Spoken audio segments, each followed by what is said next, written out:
জুলাই সনদ আদেশ নিয়ে অনেকগুলো রাজনৈতিক দল ধোঁয়াশা তৈরি করেছে, যা হতাশাজনক।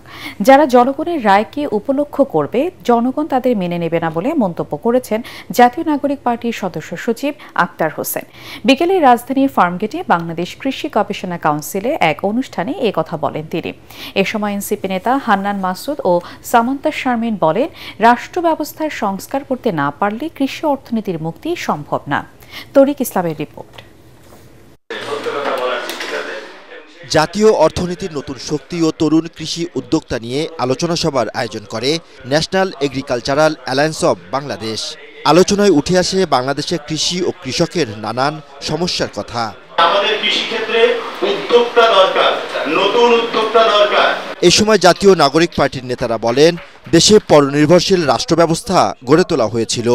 রাজনৈতিক পরিবর্তন ছাড়া কৃষি অর্থনীতির পরিবর্তন সম্ভব না। রাজনৈতিক দলগুলো সেই তথাকথিত চাঁদাবাজ, দুর্নীতিবাজ, দখলদারিত্ব, খুনি এবং তাদেরকেই প্রার্থী তালিকায় জায়গা করে দিচ্ছে। বরঞ্চ আমরা চাই, এনসিপি চায় যে একজন যোগ্য কৃষক যিনি তার আইন প্রণয়নে ভূমিকা রাখতে চান, তাকে কিভাবে সংসদ পর্যন্ত নিয়ে আসা যায়। শেখ হাসিনার পলায়ন নিয়ে আওয়ামী লীগের সাথে গৃহযুদ্ধ লাগে নাই, কিন্তু বাস্তবিকতা যদি খাল নদী পুনরুদ্ধারের জন্য কোনো কর্মসূচি কোনো সরকার নেয়, নিশ্চিতভাবে গৃহযুদ্ধ লাগবে। আলোচনা সভায় জাতীয় নাগরিক পার্টির সদস্য সচিব আক্তার হোসেন বলেন, রাজনৈতিক দলের অন্তর্কোন্দলের কারণে জুলাই সনদ নিয়ে ধোঁয়াশার সৃষ্টি হয়েছে। জনগণের রায় মেনে নিয়ে সুষ্ঠু নির্বাচন আয়োজনে রাজনৈতিক দলের প্রতি আহ্বান জানান তিনি।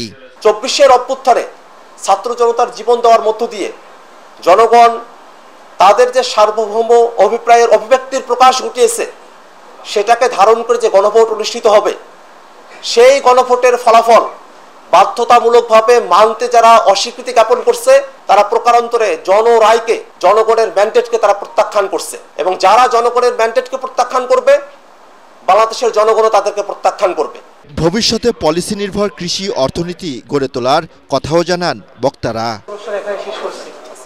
তরিক ইসলাম, এটিএন বাংলা, ঢাকা।